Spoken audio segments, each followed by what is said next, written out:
Halo semua, kami dari Shankara. Kami akan mempresentasikan hasil analisis kelompok kami yang berjudul Dispatch, Developing Innovative Solution Through Product Alternative to Overcome the Challenge. Berikutnya, saya akan memperkenalkan anggota kelompok kami. Yang pertama ada Rifma Istifariana, ada Rike Hafsah Hafizah, dan saya sendiri Nur Latifah Najwa. Memasuki permasalahan pertama terjadi pada human resource, yaitu turnover pada hawker yang disebabkan oleh pendapatan yang diterima oleh hawker tidak pasti. Strategi apa yang harus diterapkan di dalam perusahaan sari roti untuk meningkatkan kinerja dari mitra internal atau hawker yang sudah di-hire sebelumnya terkhusus pada hawker baru.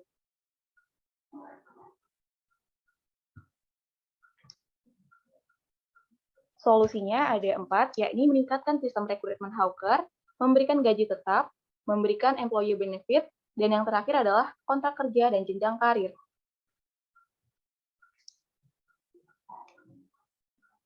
Oke, lanjut pada solusi yang pertama, yaitu meningkatkan sistem rekrutmen pada hawker. Pada tahap rekrutmen ini, pihak Human Resource Sari Roti dapat membuat standar operating process atau SOP terlebih dahulu untuk seleksi pegawai guna mengurangi misfunction dalam proses seleksi. Proses seleksi bersifat siklus dan harus memiliki langkah-langkah seperti lowongan kerja, analisis pekerjaan, menarik kandidat, menyaring lamaran, mewawancarai kandidat, memilih dan mengangkat kandidat yang memiliki kompetensi dan keahlian sesuai dengan yang dibutuhkan oleh hawker, induksi dan pelatihan, evaluasi karyawan. Dilanjutkan pada tahap tes kesehatan untuk hawker baru. Solusi yang kedua adalah memberikan gaji tetap. Jadi skema gaji tetap ini diberikan pada hawker dengan gaji pokok sebesar 1.200.000 dan komisi penjualan hawker yang didapatkan dengan penjualan hawker itu sendiri.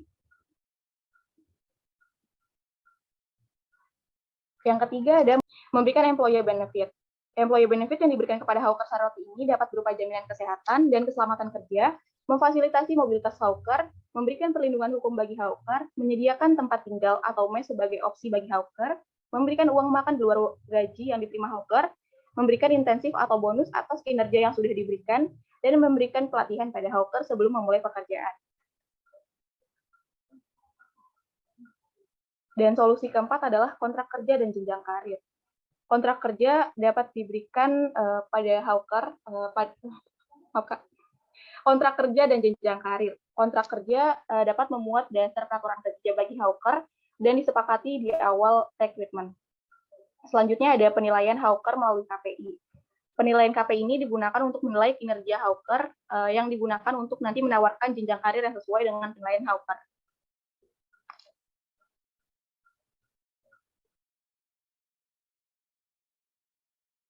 Baik, selanjutnya kita masuk kepada masalah pendistribusian dari sari roti. Sebelumnya kita harus tahu dulu, apa sih sebenarnya?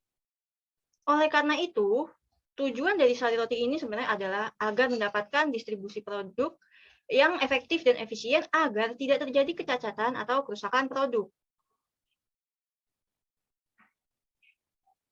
Tapi gimana sih caranya agar proses pendistribusian ini bisa efektif dan efisien? Nah, kita masuk kepada solusi yang pertama. Mari kita berkenalan dengan omnichannel. Apa itu omnichannel? Jadi, omnichannel merupakan istilah dari mengintegrasikan berbagai saluran bisnis dalam proses berbelanjanya.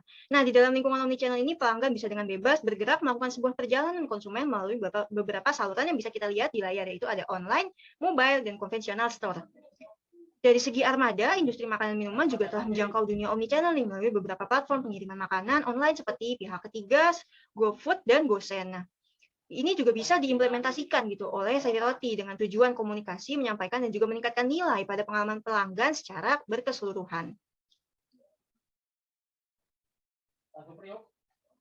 Nah, kita integrasikan dari solusi 1 ke solusi 2, di mana atau prototipe omnichannel yang sudah dibuat, kita buat flowchart-nya melalui strategi distribusi. Di sini kita lihat yang pertama, saat pesanan masuk itu kita sortir dulu menurut wilayahnya.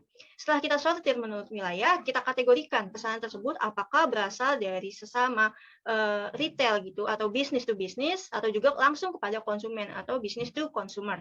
Selanjutnya, setelah kita kategorikan berdasarkan pembelinya, kita pisah armadanya. Jadi untuk pembeli bisnis to bisnis, karena itu menggunakan skala besar, kita bisa memakai truk dan sebagainya dengan ketentuan, yaitu dilengkapi armada tersebut dengan pendingin udara agar makanan bisa tetap terjaga dengan baik dan lebih efisien setelah dikategorikan. Dan selanjutnya jika ke konsumen secara langsung itu kita bisa melalui menggunakan armada motor yang lebih kecil gitu skalanya. Dan kemudian kita masukkan di sini role-nya hawker. Jadi hawker kita gunakan sebagai kurir untuk mengantarkan pesanan yang dipesan oleh konsumen. Baik, sekarang kita masuk ke product innovation, di mana yang menjadi latar belakang dari permasalahannya itu salah satunya adalah banyak kompetitor sari roti dengan berbagai brand dengan ciri khasnya masing-masing. Nah, walaupun sari roti sudah memberikan hadiah atas pembelian produk secara berkala pada konsumen, hal tersebut tidak menjamin sari roti tetap menjadi perusahaan roti nomor 1 di Indonesia.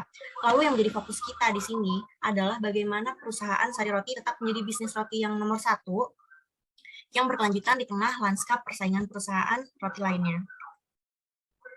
Untuk solusi nomor 1, bagian product innovation, yaitu melakukan adaptasi pola konsumsi masyarakat modern. Nah, untuk itu bisa banget nih proses sari roti itu melakukan penambahan variasi rasa yang dilatar belakangi oleh fenomena tren makanan yang saat ini sedang marak.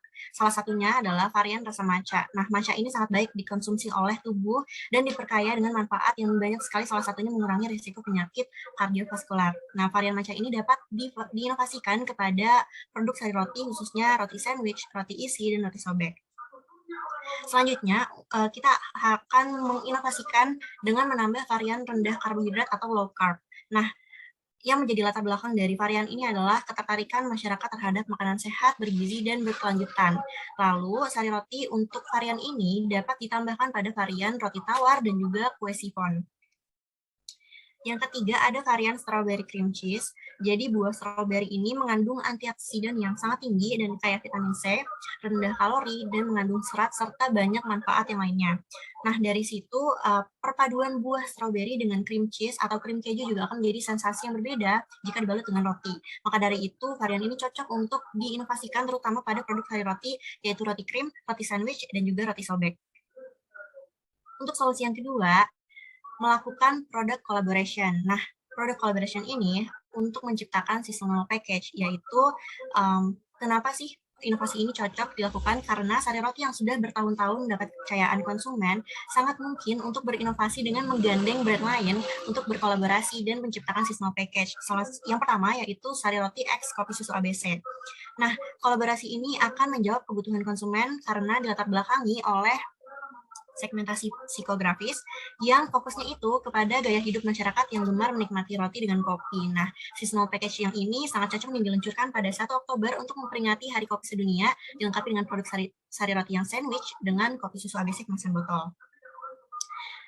Produk collaboration yang kedua yaitu sari brunch X teh botol, yaitu brunch ini kan istilah ya dari breakfast plus lunch, yaitu makan di antara waktu sarapan dan makan siang. Nah, perilaku konsumen ini dapat diturunkan menjadi ide kolaborasi dan inovasi dari sari roti bersama teh botol sebagai seasonal package yang nantinya akan memperingati Hari Teh Sedunia pada tanggal 21 Mei.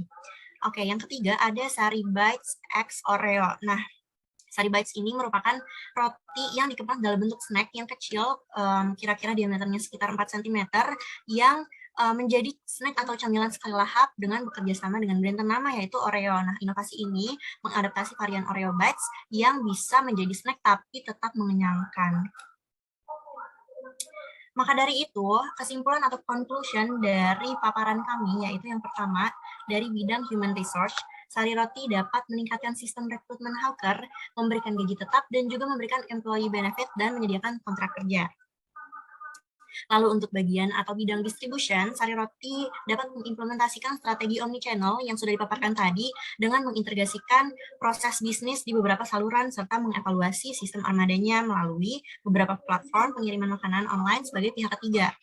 Dan selanjutnya untuk product innovation, sari roti dapat menambah varian rasa yang dilatar belakangi oleh fenomena tren makanan dan melakukan product collaboration sehingga nantinya loyalitas konsumen dapat terus terjaga. Sekian pemaparan dan analisis dan penjabaran inovasi dari tim Shankara. Kami ucapkan terima kasih atas kesempatannya dan perhatiannya. Sampai jumpa.